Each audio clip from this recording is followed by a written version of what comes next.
Gracias, Francisco. También en nombre de los compañeros del CEDES les damos las gracias a todos vosotros por esta colaboración tan fructífera.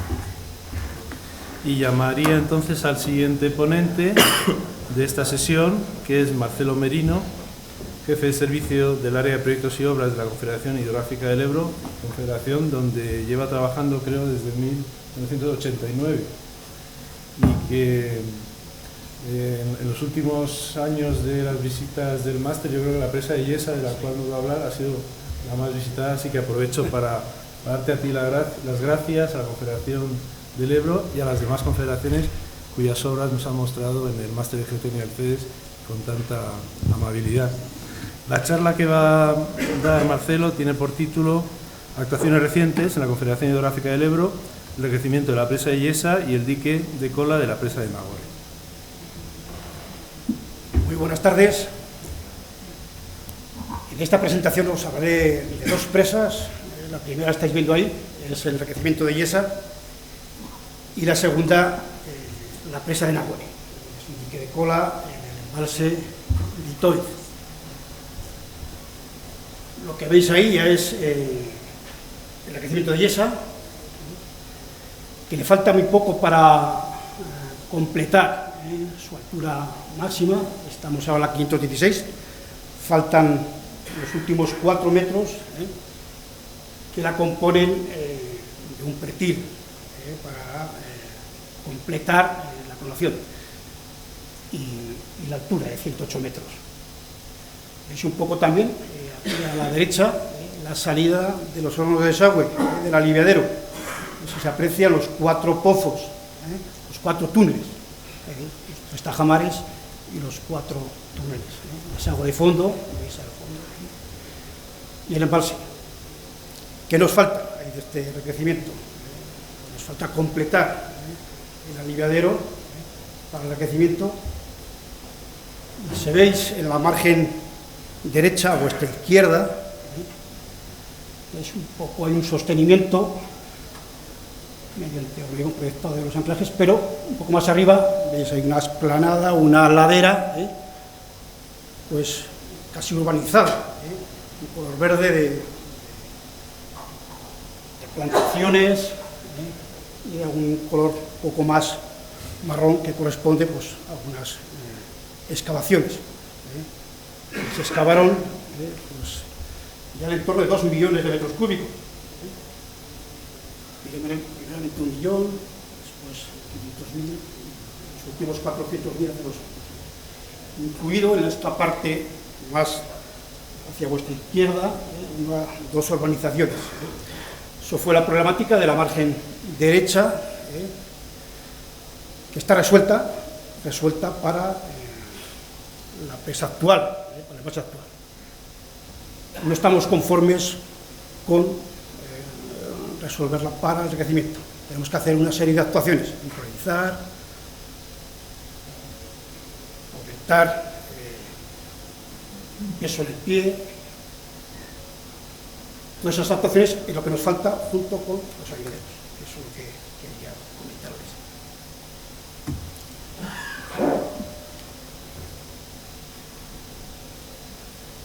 La presa de Nagore, después hablaremos.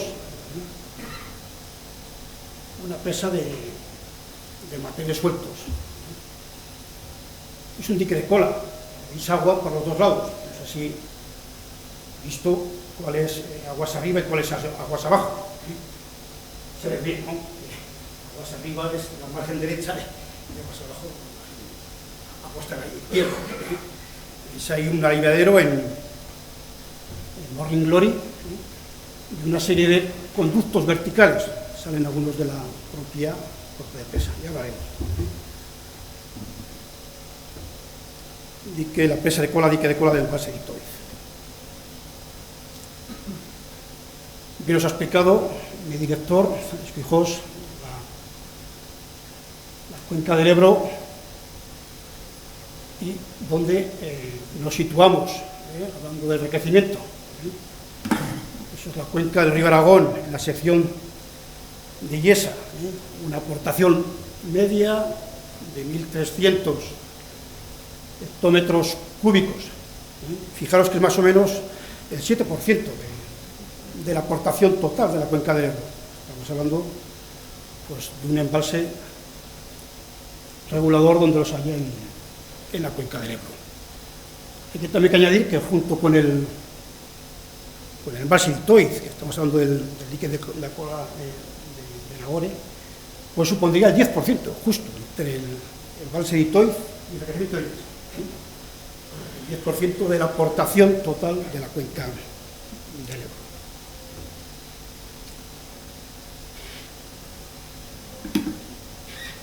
Aquí vemos la presa de Illesa. Se empezó en el año 28,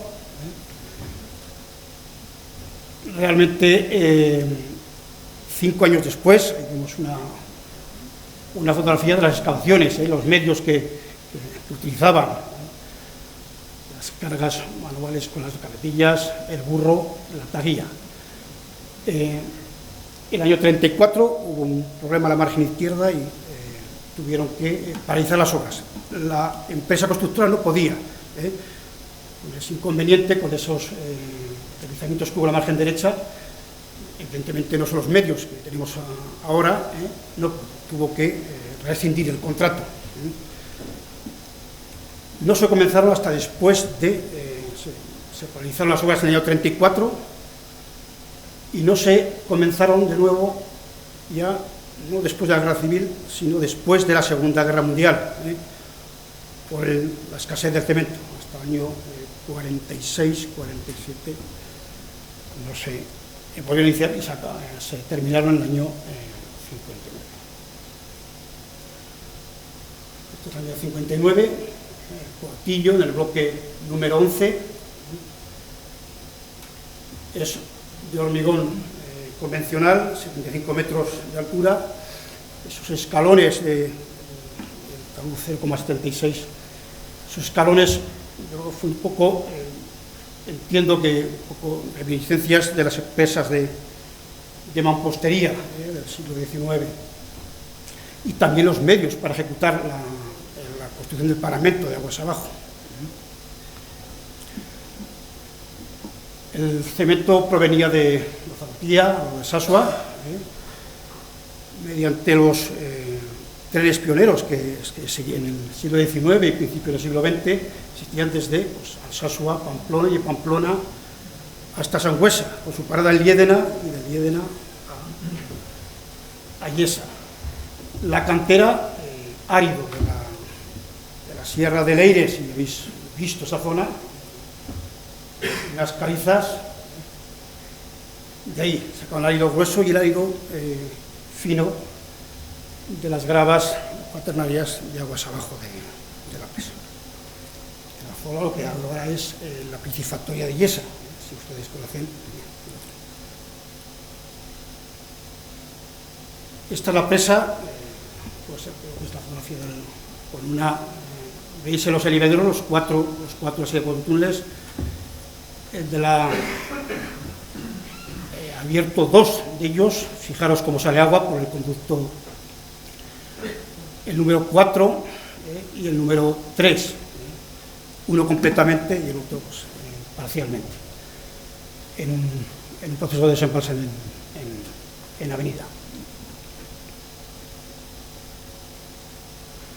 Lo que hemos comentado, la altura 78 metros, 75, los 398 metros de longitud, la anchura 7 metros y el volumen de presa 480 metros cúbicos, la capacidad 447, estamos hablando de un 36-37% de la aportación media.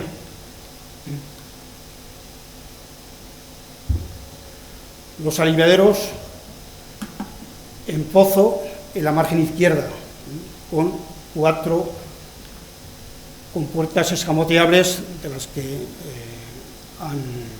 han aparecido ya en el resto de ponencias de funcionamiento hidráulico.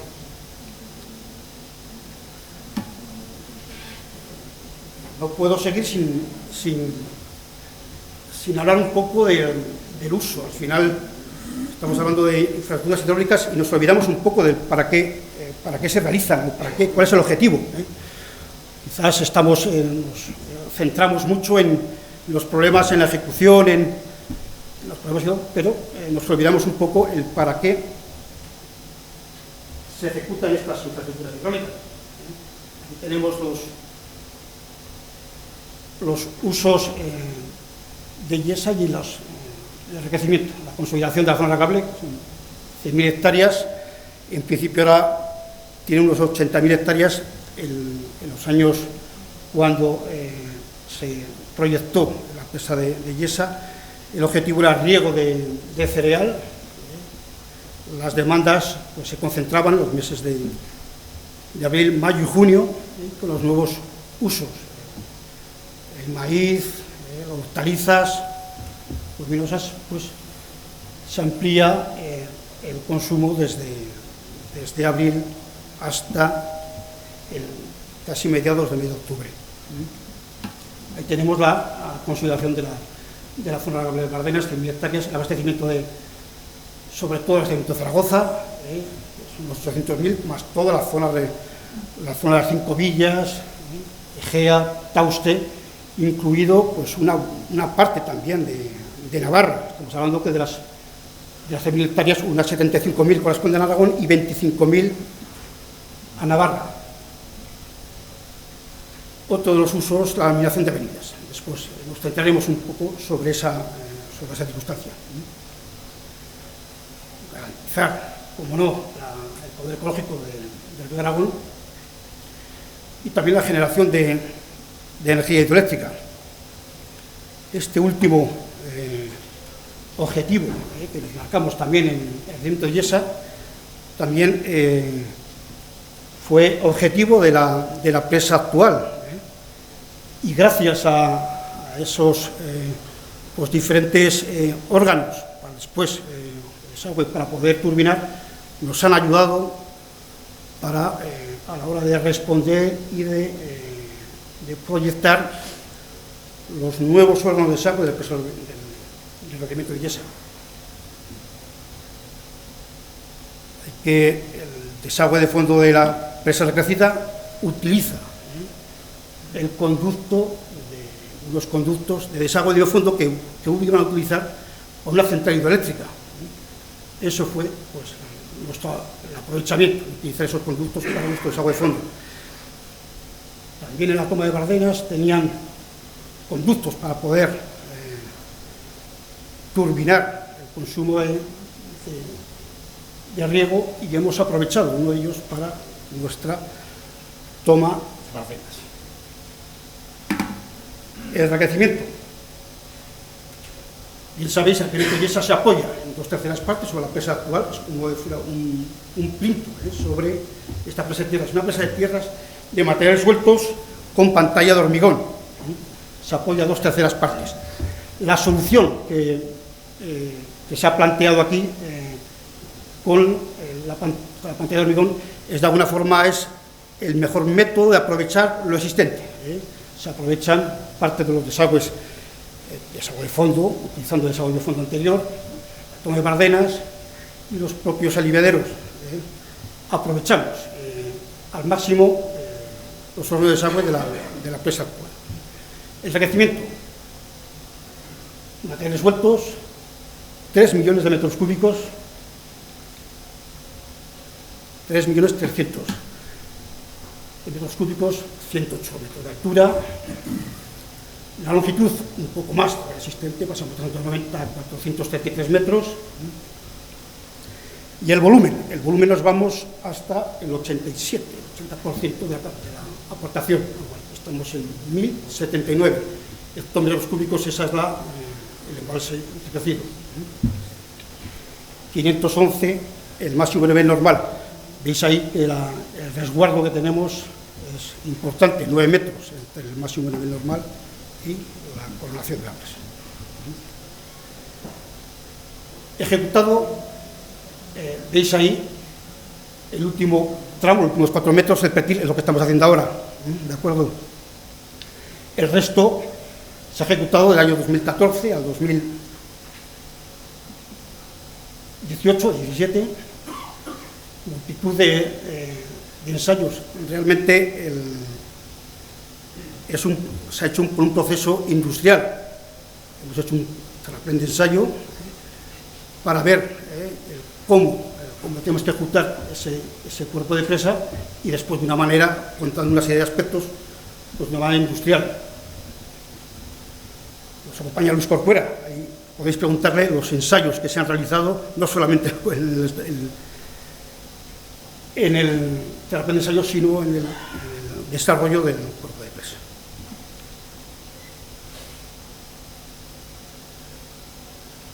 Ese elevador existente, 4 unidades, la longitud de la embocadura 20 metros, umbral 82,61, la altura de compuertas son 6 metros, lo que hemos hablado, son compuertas escamoteables, el agua pasa por encima. De funcionamiento hidráulico, no hay que activarlas, actuar mecánicamente sobre ellas, lo que con una serie, como he explicado antes, una serie de compuertas podemos controlar el nivel de la cámara de flotación y poder variar la altura de esa compuerta y por tanto la lámina vertiente. La capacidad de cada uno de ellos son unos 700 metros cúbicos por cada uno, por 4, por unos 1.800, 3.000 metros cúbicos de esa agua.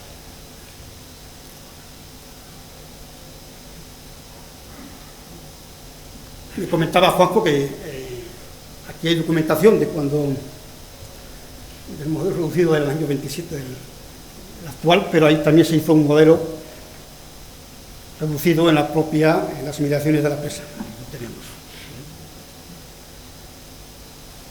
Es un poco el detalle de estas compuertas escamoteables, la cámara de flotación y esa galería intermedia, la galería por debajo es donde desagua esas válvulas para poder maniobrar esa cámara de flotación y poder bajar la compuerta a nuestro antojo. Tenemos un vídeo de cómo funciona este desagüe, que funciona perfectamente, y además yo creo que es muy parejo al que tenéis ahora en el modelo. Bien, hemos hablado que nos falta para el crecimiento, de alguna forma, pues, ejecutar todo lo que es la mejora de la margen derecha, y los aliviaderos.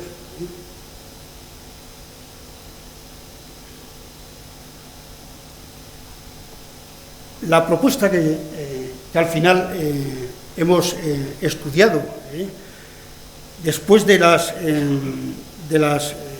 forma del episodio de la margen derecha, lo que nos ha hecho es ser bastante más conservadores. Hemos aumentado los sondeos, estudios de todo el extremo izquierdo, la zona de la refalla, el deslizamiento que está aguas arriba de la embocadura actual. Todo ello nos ha llevado a estudiar pues 3 alternativas, las que veis ahí. Una, enriquecer los vertederos actuales, en rojo, una intermedia, en azul, y la tercera, en verde. Todas al final se desarrollan pues, una nueva embocadura, pero utilizando los pozos actuales o realizando unos nuevos pozos, pero siempre utilizando los túneles actuales. No se distingue bien, es unas vías discontinuas, los túneles que pasan por el extremo izquierdo y después desembocan, lo hemos visto en la imagen. De las 3 alternativas, las 3 son factibles, seguras, pero nos hemos decantado por al final la más conservadora. Visto también la geotécnica que tenemos, tanto esta alternancia de areniscas con margas, que es parejo al extremo derecho, pero en diferente disposición, pero materiales prácticamente parecidos. La actitud más conservadora es disponer 3 embocaduras en el eje de la presa de hormigón y el pozo número 1 en Morring, aprovechar el mismo pozo y elevarlo hasta la 500. Las tres alternativas se han estudiado aquí en el 2014, 15 y ahora en el 21 la última. Las tres hidráulicamente nos han estado, se ajustan a todos los requerimientos hidráulicos de la empresa.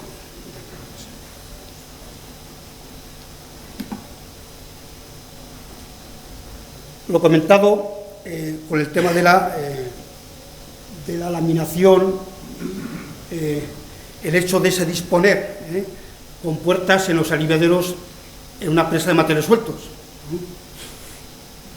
Para el cálculo de la coronación de la presa recrecida de Yesta, no consideramos los aliviaderos con compuertas, sino sin funcionar. Dejamos como si no funcionase. Con lo cual tenemos el Morning Glory, en este caso, a la 511 y el resto de las compuertas cerradas a la compuerta Steintor, que es la que al final, opción que hemos proyectado, tanto lo explicará mejor Juanjo, con el perfil en función de la altura de la lámina de agua. Para el cálculo de la coronación consideramos la biofija 511 y las compuertas sin poder utilizar, inutilizadas. Cuota de coronación, las compuertas la 516. Ahí obtenemos, a partir de esos diferentes cálculos, bien lo sabe José Luis Martínez, que ha hecho todas esas tres alternativas, todos esos procesos de cálculo para la laminación, las cotas de embalse resultante y sobre todo también para la explotación. Algunas de esas alternativas, algunas son más sencillas para la explotación y algunas más complejas, como puede ser la del requerimiento de los aliviaderos actuales, en cuanto a ejecutarlo y mantener la explotación, la utilización de los aliviaderos en explotación. Todo eso, todas nuestras alternativas lo teníamos perfectamente estudiado, el proceso constructivo. Y José Luis puede dar fe de todos esos cálculos y fases de ejecución de los aliviaderos. Aquí vemos un poco la representación de lo que son los cálculos de la coronación y como vemos para la línea de proyecto consideramos evidentemente 1000 años y la extrema de 10.000 y lo dicho, sin funcionamiento con puertas. Para la coronación de la presa, o sea, de alguna forma de la presa hacia aguas abajo, consideramos que no funcionan las compuertas. Ahí tenemos los resguardos finales con la sobrelevación por oleaje. Llegamos pues, a 1 metro, y si ya considerando la extrema sin resguardo estacional, esta presa lo que tenemos hemos considerado un resguardo estacional en octubre a la 509, por tanto pues, nos daría 1 metro y pico de resguardo. Si no, ni siquiera considerar ese resguardo estacional, pues nos iríamos a 14 centímetros considerando la avenida de 1000 años.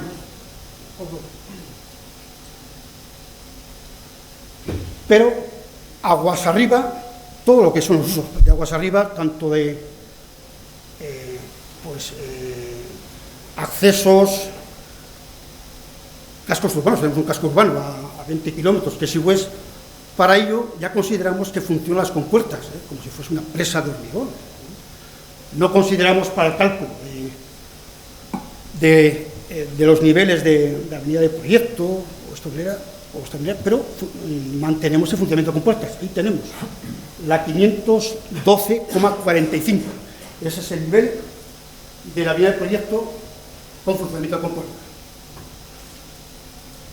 Tenemos una disposición en cuanto a las normas de explotación que cuando una de las compuertas estuviera estropeada, pues bajar 1 metro, 2 metros el nivel de embalse, el nivel máximo normal, ¿de acuerdo? Se establece ahora la 511 para primavera y verano y otoño la 509.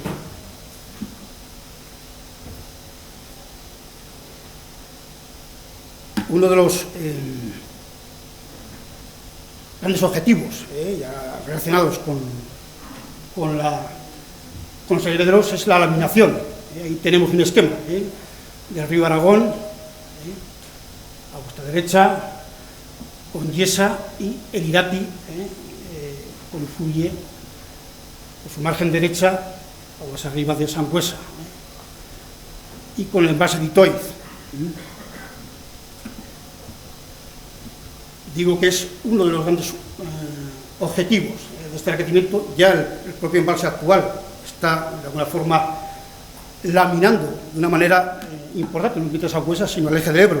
Pero con el enriquecimiento lo que hacemos es aumentar esa capacidad de laminación. Hemos cogido un episodio de abril del 2007, ha habido varias ya en el 2019. Ahí vemos el régimen natural, 1300 en Sangüesa. Sangüesa, a partir de los 900, se inundaría parte del deportivo, la zona más pegada al río, y a partir de los 1100 inundaría hasta un colegio público, el Luis Gil. 1300, la avenida ya inundaríamos esa parte baja de Sangüesa. Con la situación actual, con Yesa y con Itoiz, esa es la curva de caudales que mantuvimos en Sangüesa. No llegó al límite, 900 metros cúbicos por segundo. La laminación conjunta entre Yesa e Itoiz. Y esta sería, cogiendo esos datos, extrapolando para el enriquecimiento, esta es la curva que generaríamos por el enriquecimiento. ¿De acuerdo? Uno de los objetivos.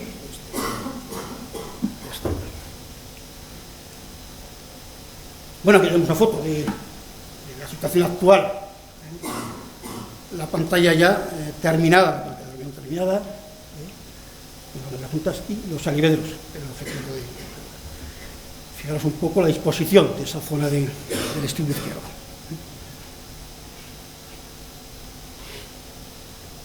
Estos son un poco los objetivos que hemos, la colocación de compuertas en los aliviaderos. Pues hemos optimizado la laminación de avenidas, maximizar también el volumen de embalse, y para el tema de la coronación de la presa no se consideran esas compuertas, como si fuesen una presa de mayores sueltos. Esto con respecto a Yesa. Ahora Nagore, no sé cómo voy de tiempo. Pues te quedan 4 minutos. Complicado. Solamente decir aquí que fue un trabajo apasionante. Esto es una presa de materiales sueltos con núcleo interno asfáltico, el cuerpo de presa, y el núcleo tiene que ir acompasados. Resultamos en 7 meses, y el aliviadero, a ver si tenemos aquí una imagen, todos los diques de cola son de una tremenda longitud de coronación, 667 metros. Ahí tenemos la altura, 75 metros.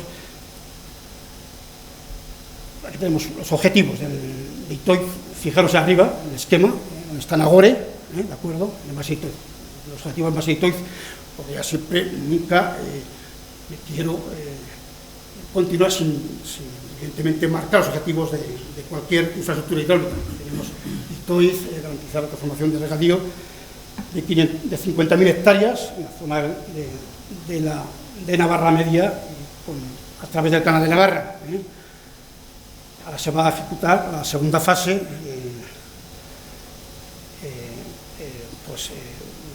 próximamente. Permite el abastecimiento del 70% de la población de Navarra estos últimos años, sobre todo este último año. Pamplona, aunque ya tenga su propio abastecimiento, ha tenido que demandar el canal de Navarra de una forma bastante importante.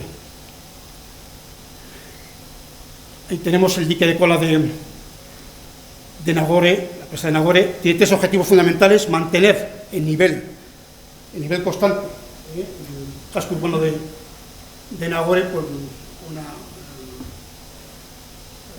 de alguna forma una norma, un dictamen que nos marcó la guía de Itoiz, el uso recreativo, pues hay una playa que también hemos ejecutado, y el uso medioambiental, la generación medioambiental. No se distingue bien, no sé si vosotros se ve bien un poco desde ahí, pero bueno, ahí se ve el aliviadero en Morning Glory, con una galería que nos sirvió para desvío del río. Hemos utilizado esa galería de desvío para aliviadero. Se ensayó el modelo reducido aquí, primero modelo numérico, y fue muy bien. Ya el modelo físico ya empezó a salir los problemas de aireación, y para mejorar, explicar mejor David, se hicieron unas chimeneas de aireación. Vamos a pasar un poco, porque yo creo que es fundamental, lo que es de una forma importante es esa solución que dimos a las chimeneas. Las chimeneas, cuando están fuera del cuerpo de presa, pues son chimeneas que se recostan a la bóveda, una estructura rígida, pero en el cuerpo de presa pues no nos atrevíamos a colocar una estructura rígida, y esta es la solución que dimos. Fijaros cómo está articulada en la base, articulada la base mediante unas barras de acero inoxidable con su junta water stop, y fijaros una tubería, la tubería de salida metálica, que va desde la bóveda de la galería hasta arriba. Esa es la que tiene continuidad, la tubería metálica, pero el resto es una estructura de hormigón, y entre la estructura de hormigón y la tubería metálica hemos metido dentro de esta cena para aislar esa estructura metálica del fuste de hormigón.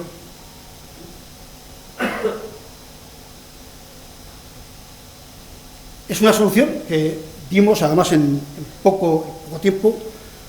Nos parecía más segura, porque cualquier cosa rígida podía romper el mero hecho del rozamiento negativo de la propia escollera del asentamiento y del movimiento de la propia escollera, que teníamos ciertas dudas. Entonces, con esta disposición, esta articulación en la base, pues evitamos esos momentos, tensiones en la zona baja de la chimenea.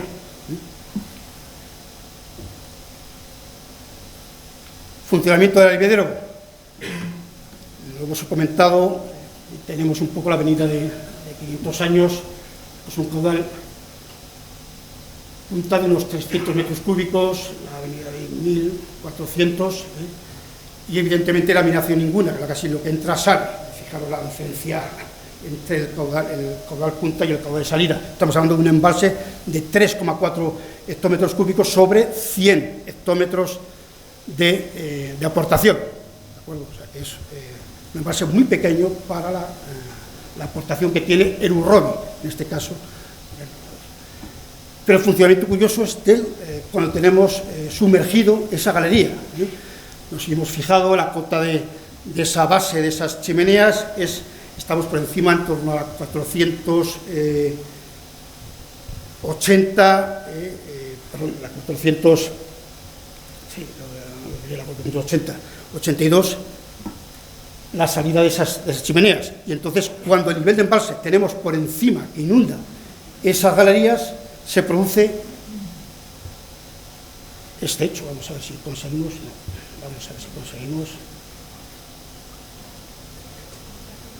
¿Me dices? Sí.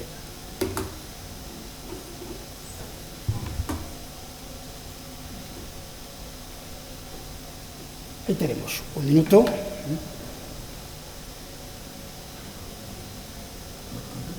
Se nos genera bolsas de aire en la parte de que a la hora de entrar a aliviar por el Morning Glory, empuja bolsas de aire que por la galería tienden a unificarse y van subiendo. Y entonces entran por esas chimeneas de salida.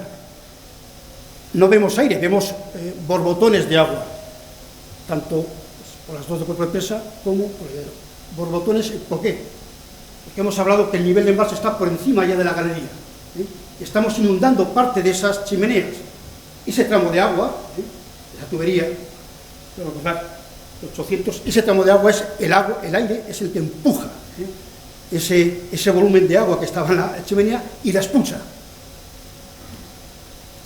No es aire, sino son bolsas, es agua en las bolsas de aire, va empujando y expulsando de la chimenea. Este proceso lo vimos ya en el modelo físico y ya lo vemos en el modelo. Marcelo, tienes que acabar ya. Y con esto ya terminado. Pues muchas gracias. Muchas gracias, Marcelo. Pasamos a la siguiente presentación, que va a correr a cargo de David López, compañero del Centro de Estudios Geográficos, que ha intervenido esta mañana, así que no voy a perder tiempo en su presentación. Simplemente decir que va a hablar del estudio hidráulico del dique de cola de la presa de Nagore, precisamente.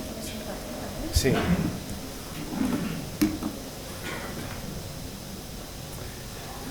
Bueno, pues hola de nuevo. Muchísimas gracias, Marcelo, porque ahora ya es entrar a matar. Ya me has hecho la lidia del toro. Bueno, pues os voy a explicar el estudio hidráulico de cómo diseñamos, modificamos el diseño del aliviadero de Nagore y bueno, fue el proceso que seguimos hasta lo que ya hemos construido aquí, ¿no?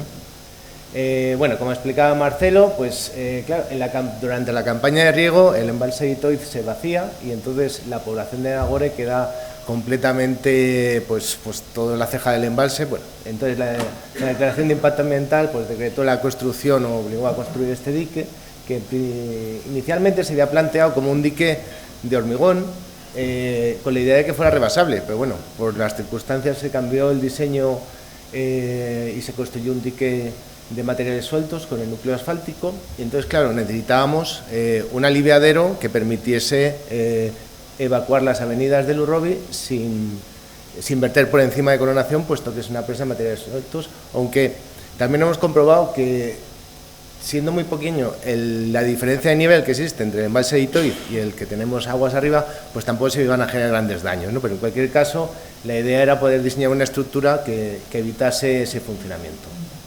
Este es el diseño inicial. Como vemos, pues tiene un pozo con un codo que introduce el agua dentro de la galería, que como explicaba Marcelo, pues será parte del desvío del río, y luego disponía de una estructura de disipación de energía que bueno, pues se había diseñado como una especie de trampolín de lanzamiento. Lo que pasa es que claro, era un poco complejo, ¿no?, diseñar ahí una estructura, porque estábamos en una estructura que tenía que tener un funcionamiento adecuado cuando los niveles de Itoiz son bajos, sobre todo cuando son bajos, porque lanza el agua sobre el cauce y puede generar erosiones, pero por otra parte también tiene que funcionar correctamente cuando tenemos elevado nivel de Itoiz, ¿no?, porque sería un desagüe en carga, ¿no? Entonces, bien, esto dio lugar a diferentes análisis. En primer lugar, como en todos los casos, primero hicimos un estudio numérico para poder abordar el comportamiento del modelo. Para ello pues estudiamos el flujo de aproximación, definimos el campo de velocidades del flujo de aproximación, con eso definimos una pantalla para repartir el flujo de la entrada, e hicimos los primeros modelos numéricos tridimensionales.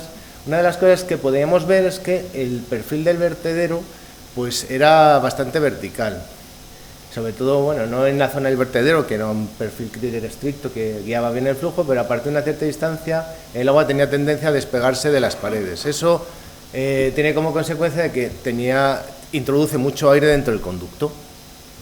Bien, hicimos los análisis en primer lugar, pues obtener una curva de gasto, de calibración de la fricción, del modelo, etcétera, y una vez calculado y calibrado, pues estudiamos el funcionamiento de ese primer diseño. Una de las cosas que veíamos es que, pues eso, que como el vertedero pues era bastante vertical, no guía bien el flujo, entonces tiene tendencia a concentrarse y formar un cordón. Luego hemos visto que, por ejemplo, para caudales pequeños, toda la galería estaba en carga, por efecto de la estructura de disipación de energía que se había diseñado. generaba pues, un resalto que a medida que iba avanzando o ganando caudal se iba generando un resalto que se barría hacia aguas abajo. Claro, la demanda de aire que tiene un resalto dentro de una galería pues tampoco era lo más recomendable, ¿no? Y luego, si nos fijamos, también vemos otro defecto de diseño, que es que el chorro, el cordón, impacta contra el codo y luego tenía que pasar de sección circular a una sección rectangular prácticamente sin distancia. No teníamos un buen guiado, entonces en estas zonas se apreciaba que se producían problemas de cavitación. Con lo cual, bueno, pues decidimos, en base a esto, pues hacer un rediseño del aliviadero y finalmente, bueno, paso un poco de prisa porque no tenemos mucho tiempo, se diseñó esta solución en la que se dispuso un cáliz más tendido, todo lo que permitía estructuralmente la torre que sujetaba este vertedero. Es decir, si hubiese sido posible haber hecho una cosa más grande, posiblemente se habría hecho más tendido. Se llevó al máximo para tratar de limitar la entrada de aire. Por otra parte, se cambió la geometría de la galería, porque en principio era bastante más ancha y más baja, y en este caso se cambió la geometría para que tuviese una forma más parecida a la sección circular, de forma que se pudiese hacer una transición mucho más suave del flujo. Y finalmente se hizo una estructura de disipación de energía que permitiera mantener, cuando los niveles del embalse Itoiz eran bajos, mantener siempre la galería en lámina libre. Por ejemplo, esta solución se estudió con modelo numérico y luego, pues, viendo los buenos resultados, se llamaba el modelo físico. Entonces, pues podemos ver, por ejemplo, para este caudal pequeño de 150 metros cúbicos por segundo, pues una comparación entre ambos modelos. Vemos que para este caudal la galería ya está toda en lámina libre y lo que tenemos es un pequeño trampolín de lanzamiento que lanza sobre un cuenco de escollera, en el que se disipa la energía del impacto de la salida y, bueno, pues se consigue una correcta amortiguación del flujo. Para caudales grandes, ya directamente vamos a ir a la avenida extrema, vemos que la galería pues también funciona en lámina libre, pues con capacidad de sobra para desaguar. Todo el aire que entra por el vertedero se transporta aguas abajo sin ningún problema y, bueno, pues la verdad es que el funcionamiento era muy bueno. Bien, aprovechando que teníamos el modelo físico, empezamos a estudiar ya el funcionamiento para flujos en carga. Entonces, cuando teníamos niveles del embalse de Itoiz suficientemente altos, pues toda la galería, todo el conducto funcionaba como una tubería a presión, en el que el agua pues tiene velocidad y eso generaba que en la zona del codo se pudiesen llegar a producir depresiones. Vemos aquí a la tubería completamente en carga. En estas circunstancias pues no vemos nada porque realmente está toda llena de agua, ¿no? Entonces, para comprobar si en esta curva se producían depresiones, colocamos unos sensores de presión, que podéis ver aquí colocados, y podemos ver que cuando el embalse de Itoiz estaba en niveles bajos, prácticamente con niveles bajos, 87, 88, teníamos presiones positivas en el exterior del codo, pero a medida que iban bajando los niveles, ganaba velocidad en el conducto, vemos a partir de la 80 y 70, y esa velocidad hacía que en esta zona se generaran depresiones. Entonces, estas depresiones se solucionan para evitar que produzcan cavitación con los diseños de tuberías que ya estaban dispuestos, que son dos orificios, bueno, se ven aquí en esta sección. Estos dos conductos aportan el aire aquí para que durante esta situación de funcionamiento el flujo estuviese bien aireado y no tuviésemos problemas de cavitación. También se obtuvieron las curvas de gasto para diferentes situaciones de funcionamiento con diferentes niveles de embalse, aguas arriba y aguas abajo del dique. Y finalmente estudiamos los funcionamientos intermedios cuando tenemos niveles en el embalse de Itoiz en torno a cota 583 más o menos. En ese momento lo que ocurre es que dentro del conducto todo el aire que está entrando por el vertedero pierde velocidad, porque a la salida tenemos poco salto, entonces al tener poca velocidad no es capaz de arrastrar todo el aire que entra por el vertedero. Entonces el aire se empieza a acumular en bolsas y esas bolsas lo que hacen es que se comprimen y cuando tienen presión suficiente son capaces incluso de retornar, venciendo el flujo hidrodinámico hacia aguas arriba y salir por los conductos de deducción de aire, por el propio vertedero o por la propia sección. En la parte de abajo veíamos una simulación numérica también con el modelo de partículas. En este caso se estaban visualizando las partículas de aire, en esta solamente las de agua. Medimos presiones con un sensor de presión rápidamente variables y llegamos a medir presiones que podían llegar a duplicar la altura de la presa. Claro, encontramos que unas bolsas que alcanzaban presiones como el doble de la altura de la presa se estaban desplazando por el interior de la galería, introduciendo pues unas solicitaciones dinámicas muy importantes, lo cual pues no podíamos permitir, con lo cual buscamos la forma de desalojar este aire. ¿Cómo lo hicimos? Bueno, esto es un ensayo pues ilustrativo, ¿no? Teníamos taponados los conductos. Lo que diseñamos son unos conductos de aire que lo que permiten es darle una salida rápida a esas bolsas de aire, evitar que alcance presión suficiente para retornar el flujo hacia aguas arriba.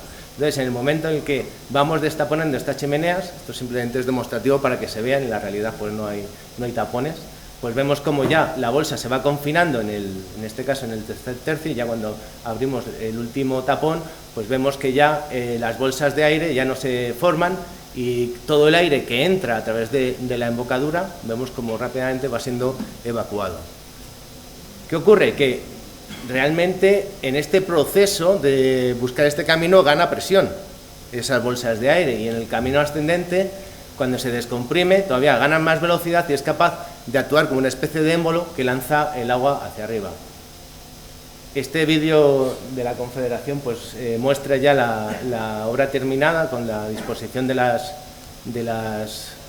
diferentes soluciones constructivas que se han adoptado para cada uno de los conductos, ¿no? Que vemos que son los dos centrales, tienen unas boquillas para que una vez que salga el agua, en vez de salir en vertical y caigan sobre la escollera y puedan generar una erosión, lo que se han puesto son unos deflectores para lanzarlas hacia el agua, de forma que caigan directamente sobre el agua y no dañen los mantos de escollera. Y este es el vídeo que estaba explicando Marcelo, en el que se ve perfectamente cómo, en este caso estamos con un funcionamiento de poco caudal, de orden de 100 metros cúbicos, pero tenemos el embalse de Itoiz más o menos en ese rango de nivel en el que frena lo suficiente el agua como para que se empiecen a formar esas bolsas. Entonces, gracias a que disponemos de estas vías de escape del aire a presión, pues evitamos haber tenido un problema mayor en la conducción. De todas formas, muy prudentemente, además, reforzaron la estructura para garantizar que, aunque se produjera una acumulación de aire, en ningún caso se llegase a dañar la estructura. Hemos visto que también salía aire por los orificios de los conductos para introducir precisamente aire en el codo cuando tenemos funcionamientos en carga. Pero desde esta torre de toma también hay unos accionamientos que permiten elevar unas compuertas desde las que se puede actuar como desagüe de fondo. En ese caso, por el propio tubo del aliviadero, tenemos contacto con la superficie libre del desagüe de fondo, con lo cual se produce un arrastre de aire y también, gracias a estos conductos, pues podemos soltar estas bolsas de aire y bueno, pues aliviar de tensiones al conducto de la galería del aliviadero. Bueno, pues muchísimas gracias por vuestra atención. Muchas gracias, David. La siguiente presentación va a correr a cargo de Juan José Rebollo, jefe de área del Laboratorio de Hidráulica del Centro de Estudios Hidrográficos, y nos va a hablar de estudio hidráulico del enriquecimiento de la presa de Yesa.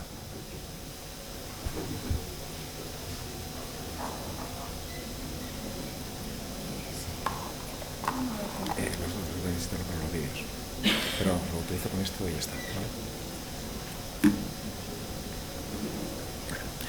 Buenas tardes de nuevo.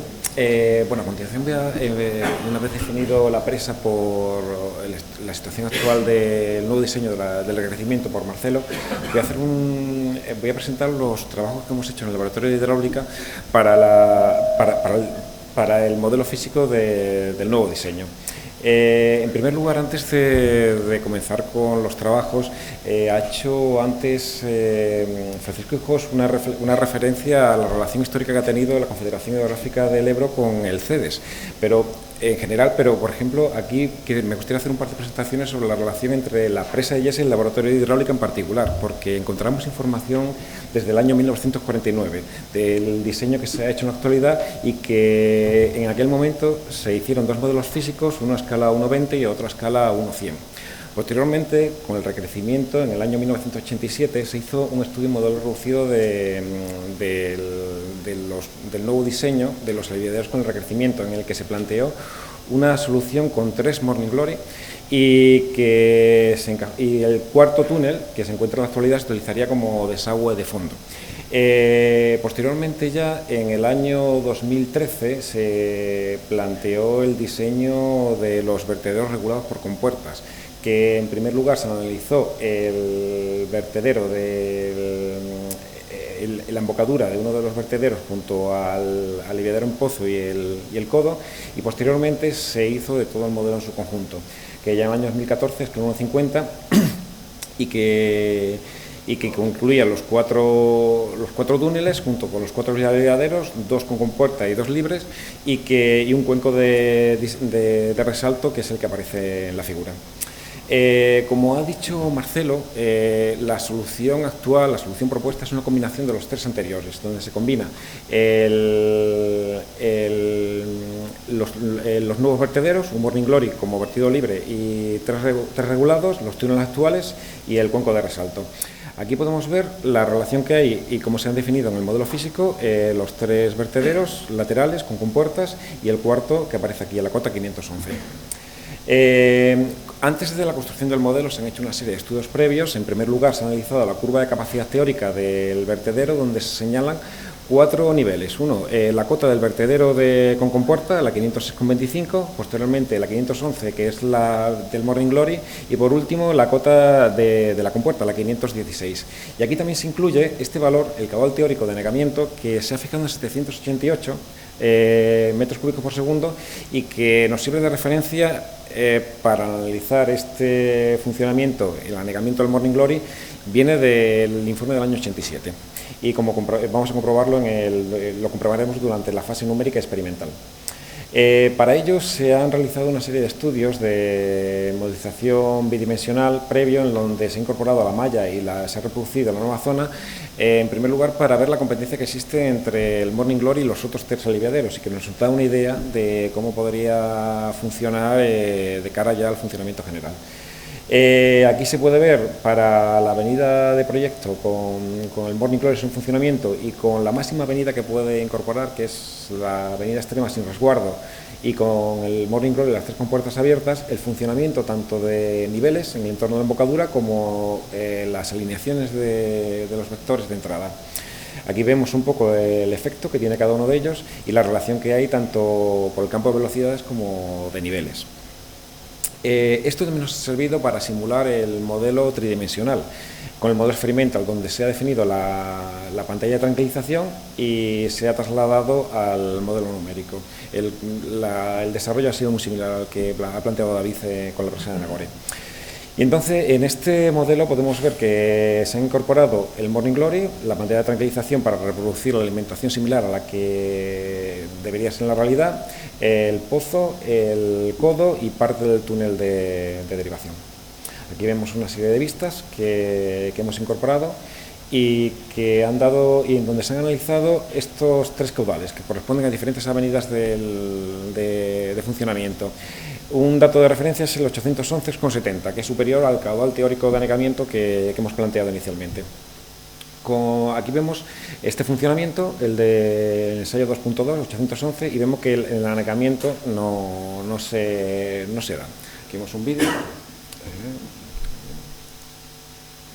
En el vídeo se puede ver que el funcionamiento es correcto para este caudal, y aunque nosotros preveíamos que este funcionamiento iba a ser así, que el caudal de anegamiento iba a ser superior, ya que en el modelo físico del año 81 el proyecto original tenía una sección inferior en la salida, con lo cual generaba un caudal inferior para llegar a este punto.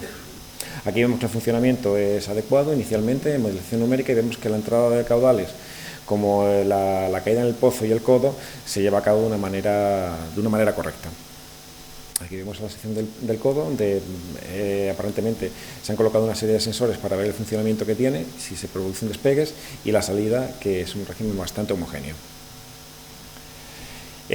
Una vez definido todos los estudios previos, se pasó a la definición del modelo físico, donde se han incorporado, en base al diseño que se hizo en el año 2015, se han incorporado los nuevos vertederos en la alimentación, y se han mantenido el diseño de los túneles y del cuenco y del tramo del cauce reproducido en la zona.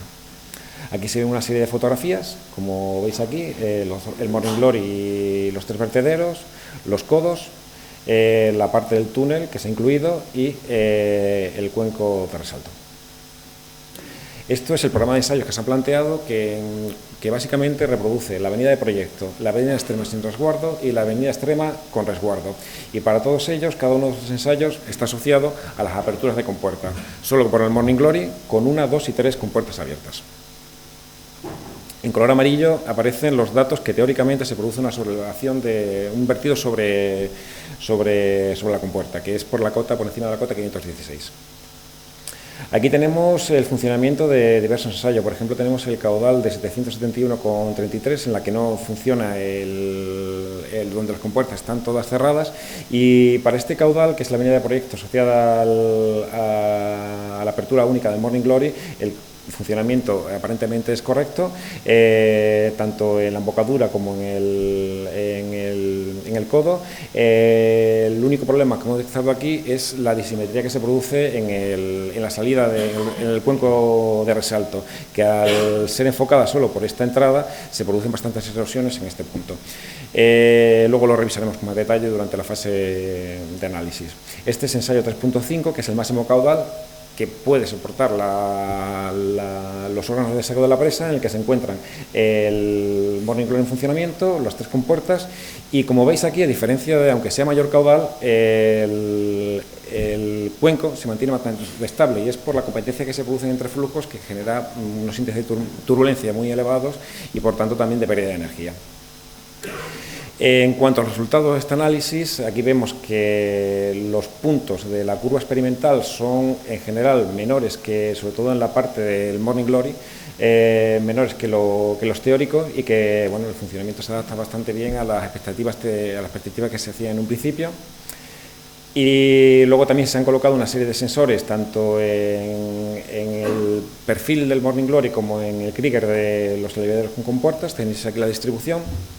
Aquí tenéis una fotografía de cómo se han incorporado estos sensores de presión, que son rápidamente variados, con un mecanismo con un equipo de adquisición de datos que puede determinar las velocidades rápidamente variadas. Y aquí tenemos los resultados de la erosión, que, como os comentaba, el funcionamiento único del Morning Glory es el que provoca efectos más erosivos, ¿no? Sobre todo en la margen izquierda, que es el primer túnel de salida.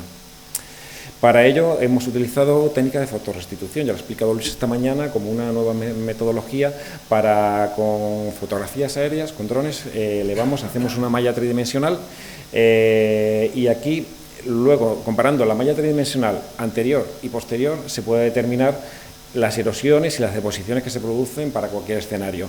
Pongo este porque es el único que produce erosión, el resto son bastante estables. Y aquí se ve que tenemos una erosión aproximada, de manera cuantitativa aproximada, de 1,5 metros en esta zona, y una deposición posterior del mismo volumen, que también te da una altura aproximada de 1,5 metros. Y con esto termino la presentación de... Muchas gracias, Juan José, por regalarnos un minuto, que no sé si ayuda mucho, pero algo es algo. Cambiamos de tercio ya para la última intervención de esta sesión, que va a correr a cargo de Enrique Asanza, jefe del área de geotecnia aplicada del Laboratorio de Geotecnia del CEDEX, y que nos va a hablar de problemas de filtración en el espaldón de aguas abajo de la presa del Meira.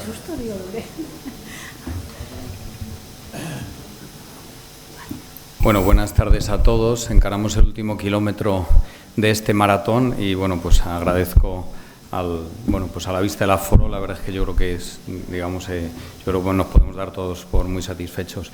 Mi presentación, la verdad es que trata de la presa, yo creo que más modesta de todas cuantas hemos visto hoy, según la veamos, tanto por la capacidad de almacenaje y por la altura. Pero bueno, yo creo que tiene algunas singularidades que merece la pena resaltar. En primer lugar, he querido recuperar las presentaciones de mis compañeros, porque las estrategias o las técnicas o capacidades que han mostrado ellos, pues en cierto modo también las he empleado yo. Así, en primer lugar, Diego nos ha mostrado un ensayo de laboratorio, un ensayo in situ ad hoc para corroborar la permeabilidad que se había puesto en cuestión, la alta permeabilidad de un material drenante.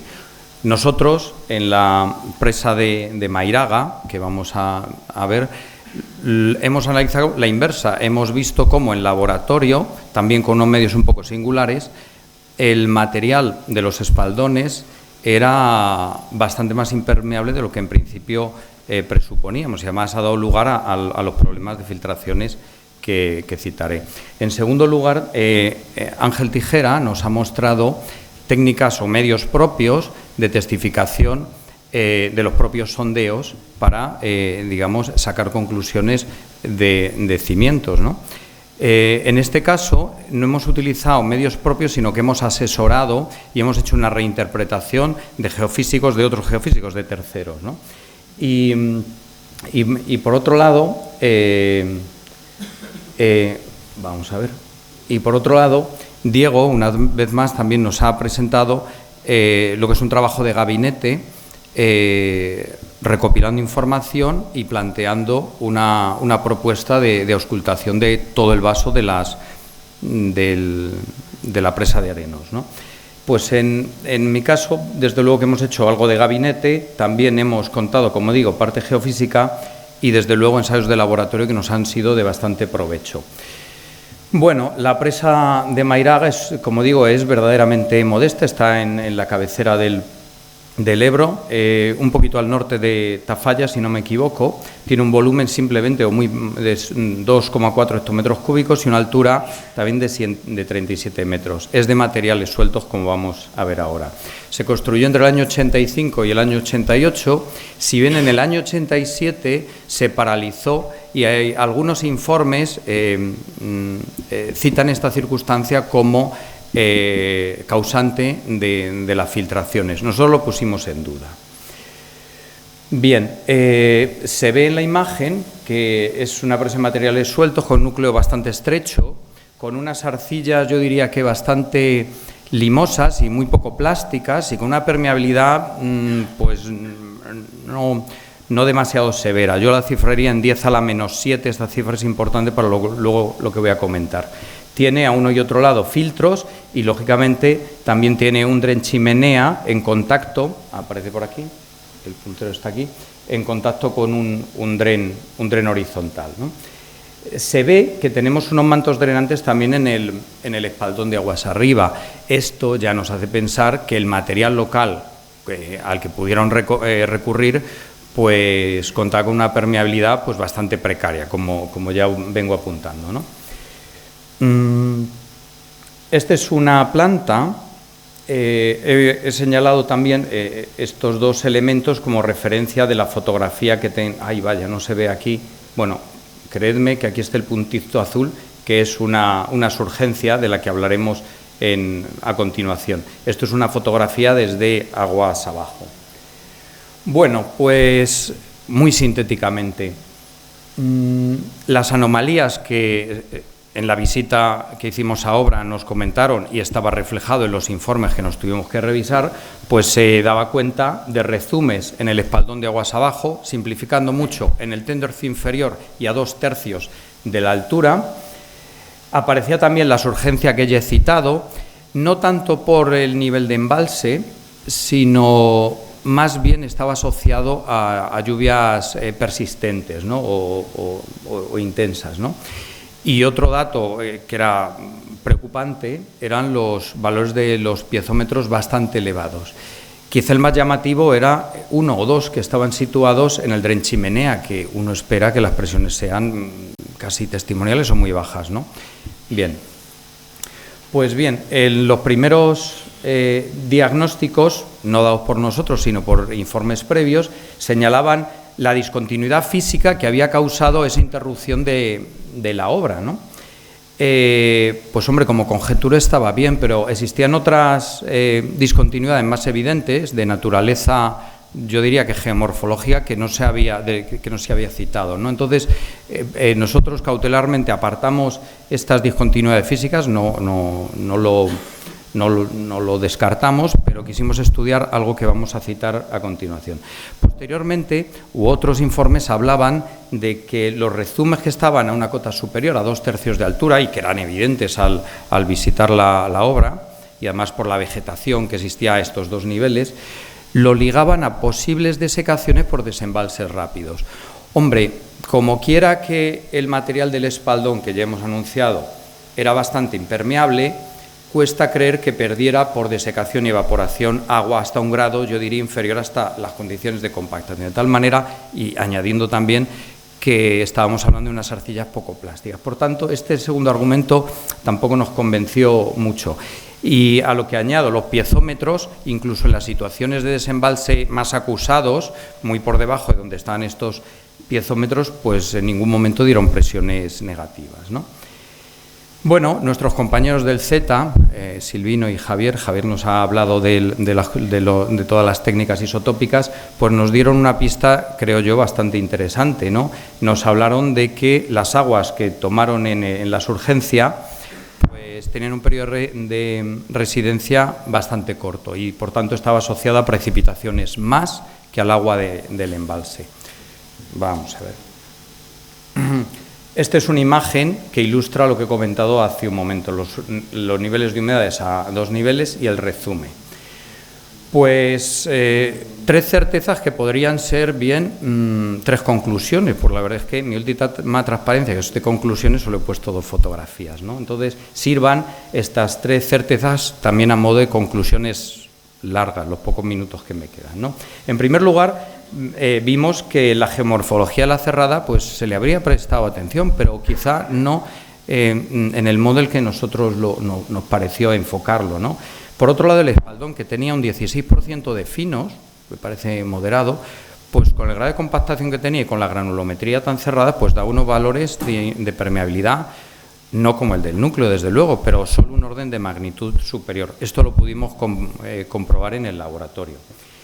Y consecuencia de las 2 certezas anteriores, pues el efecto taponador, que desde nuestro punto de vista estaba ligado a las 2 humedades que he citado y creo, al menos hasta ahora es lo que pensamos, aunque esté en curso la investigación, creemos que está más ligado a esto que cito que a los 2 argumentos que tiempo atrás se habían planteado, ¿no? En cuanto a la geomorfología de la cerrada, pues los estratos buzaban paralelamente a lo que es el espaldón de aguas abajo. Creo que se ve, este es el espaldón visto desde aguas abajo, los paquetes de materiales que alternaban areniscas bastante fracturadas y por tanto permeable, con niveles de argilita muy impermeable, ambos de paquetes decimétricos. Decamétricos, ¿no? Quizá algo más gruesos los de argilita. Por tanto, podríamos decir que teníamos niveles permeables emparedados entre niveles bastante impermeables, las argilitas, ¿no? Por tanto, si hay discontinuidades, parece razonable pensar que las discontinuidades de los niveles de areniscas, pues habría que contar con ellos. Y los niveles de agua podían venir, pues los paquetes que afloraban dentro del embalse, pues desde luego podrían conectar por debajo de la presa y si las inyecciones, que apenas había por el núcleo, podía conectar hacia los elementos de drenaje. Y en los niveles superiores podía estar alimentado pues con las aguas de los collados, que como digo, percolaban o podían percolar por las areniscas y no irse lateralmente porque estaban impermeabilizados por las argilitas que cito, ¿no? Y ya muy brevemente, la segunda certeza, sabíamos que era bastante poco permeable el espaldón, ¿no? Y bueno, tenía el aspecto de una zahorra, muy impropio de material de espaldón, y decidimos llevarlo al laboratorio, en triaxiales de grandes dimensiones, que creo que salvo en nuestro laboratorio no se encuentra en España, era de 6 pulgadas. Pues las permeabilidades que en proyectos se habían estimado entre 10 a la menos 3 y 10 a la menos 4, las muestras que ensayamos en el laboratorio, lógicamente eran tanto más impermeables cuanto mayor era la presión de confinamiento. El confinamiento en los niveles más bajos o intermedios los podemos cifrar entre 200 250 kilopascales, de varias decenas de metros, ¿no? Y bueno, nosotros entendimos que pues un valor razonable podía estar en torno a 10 a la menos 6. Cito ahí que es similar al subbalasto porque ADIF especifica materiales para este material para el subbalasto, pues materiales moderadamente resistentes, pero también con poca permeabilidad, y lo limita al 16%. Por lo tanto, un mensaje que yo creo es interesante, que hay veces que materiales con una muy buena granulometría puede dar lugar a permeabilidades pues bastante precarias para las funciones que desempeñan, en este caso, los espaldones, ¿no? También hicimos ensayos de resistencia. Esto ilustra también una sección transversal, como estas areniscas, esto es una sección transversal, podían estar alimentadas desde los collados laterales por precipitaciones. Pero claro, nos encontramos con un material que lo taponaba, que es el material del espaldón. Y luego, fijaos que tenemos valores verdaderamente altos en el dren. Este punto tiene 3 metros de columna de agua, la Cotela 626, más 3 metros de agua, que la verdad es que no parece un funcionamiento demasiado óptimo, y que podía estar alimentado también por estas areniscas. No sabemos muy bien si por las aguas del embalse o también lateralmente por los collados. En cualquier caso, el efecto taponador lo veíamos claro, y es lo que, bajo nuestro punto de vista, lateralmente pues alimentaba ese espaldón y le daba una estabilidad precaria. Estamos actualmente estudiando la estabilidad, pero como no conocemos a ciencia cierta o no sabemos muy bien cuál es el régimen de presiones, pues se recomendó la instalación de algunos piezómetros complementarios. Y por último, los ensayos de geofísica, supervisados por nuestros compañeros, pues parece que corroboraban o por lo menos respaldaban esos planteamientos que nosotros hicimos, ¿no?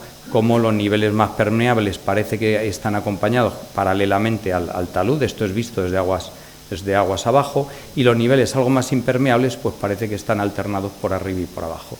Bueno, pues cierta coherencia parece que sí se ve, ¿no? Y ya conclusiones, anunciaba que no las tenía más que estas dos imágenes, ¿no? Entonces, bueno, previo a nuestra participación se perforaron unos drenes californianos a unos niveles de areniscas levemente por fuera de la presa, y eso ayudaron a que las urgencias desaparecieran. Nosotros recomendamos, si aquello persistía, pues hacer algo pues simétrico, porque el comportamiento de la presa parece bastante simétrica a uno y otro lado. Pues planteamos, aún no se ha hecho porque estamos pendientes de algunos ensayos complementarios, sugerimos que se hiciera aquí una plataforma de trabajo y se perforara hasta atravesar o digamos interceptar este nivel de areniscas, que nosotros entendemos que puede ser una vía de generación, ya no de caudal, no tanto de caudal, sino de presión. No sé cómo he andado de tiempo, pero... Muy mal, Enrique, te has pasado 3 minutos. No, así que pues, concluye, por favor. Ya he terminado. Pues disculpas y muchísimas gracias a todos.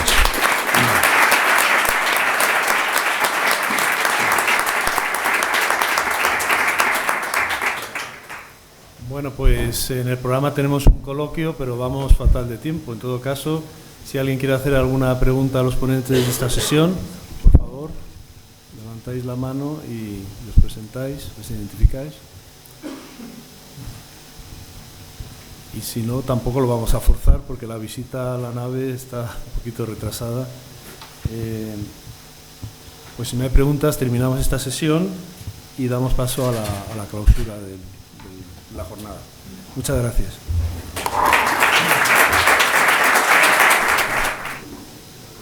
Bueno, pues ya hemos terminado. Hemos terminado casi esta larga e intensa jornada. La verdad es que esperamos que haya sido de vuestro interés. Ya después de tantas horas os voy a tutear. Esperamos que haya sido de vuestro interés. Cuando diseñamos la jornada hace ya un tiempo, teníamos un interés especial en mostrar la forma de colaboración de este centro y de los otros centros del CEDES con las confederaciones hidrográficas. Teníamos mucho interés en mostrar cómo trabajamos conjuntamente las confederaciones y los centros del CEDEX, que tenemos algo que ver con la ingeniería de presas y con la seguridad de las presas. Y creo que esta jornada ha mostrado esa forma de colaboración tan estrecha entre estos organismos. Quiero aprovechar para agradecer las palabras tan cariñosas del director de la Confederación del Ebro, de Paco Hijos. La verdad es que cuando invitamos a los directores de las confederaciones a participar en esta jornada, manifestaron una disposición óptima a participar y siempre han dado todo tipo de facilidades para participar en esta jornada, y desde el centro la verdad es que les estamos muy agradecidos, y en particular por esas palabras, Paco.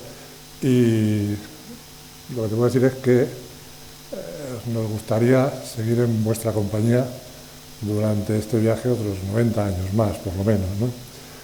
La razón de ser de un centro como este es colaborar con las confederaciones, ¿no? Y sin esa colaboración realmente un centro como este no tiene mucho sentido. Así que muchas gracias, Paco, y el resto de directores de confederaciones y todos los técnicos que han participado en esta jornada. Quiero también agradecer al resto de centros y laboratorios del CEDES, a los directores que han participado en la jornada y en su preparación, la verdad es que dando también todo tipo de facilidades, y también al gabinete de formación y documentación que nos han estado asistiendo tanto en la preparación como en la jornada de hoy. Y en particular a los compañeros del Centro de Estudios Hidrográficos, empezando por Luis Balairón y todo el personal del centro, todos los que han participado en las ponencias y los que ahora nos van a acompañar en la visita al laboratorio de hidráulica. Quiero agradecer también especialmente a Lucía Turrell y a Javier Pérez Ayuso, porque han tenido que hacer verdaderas filigranas para que la visita se pueda realizar en las condiciones que merece una jornada como esta, porque estamos de obras en el laboratorio de hidráulica, estamos sustituyendo los depósitos inferiores de la nave y ha habido que coordinar muy bien la ejecución de estas obras para que hoy pudiéramos ver los modelos que se han presentado aquí en la jornada en funcionamiento. Les quiero agradecer ese esfuerzo que han hecho a todos los compañeros y muy especialmente a María Isabel Berga, que se ha ocupado de organizar la jornada en los días previos y hoy ha estado pendiente de que todo funciona muy bien, así que Maribel, muchas gracias. Y sobre todo a todos vosotros que habéis tenido la intención de venir aquí y que habéis aguantado hasta el final. Muchas gracias, porque realmente estas jornadas, si tienen éxito o tienen interés, es por vuestra participación, y por eso quiero agradeceros vuestra asistencia y vuestra presencia aquí. Y nada más, con eso damos por terminada la jornada. Muchas gracias.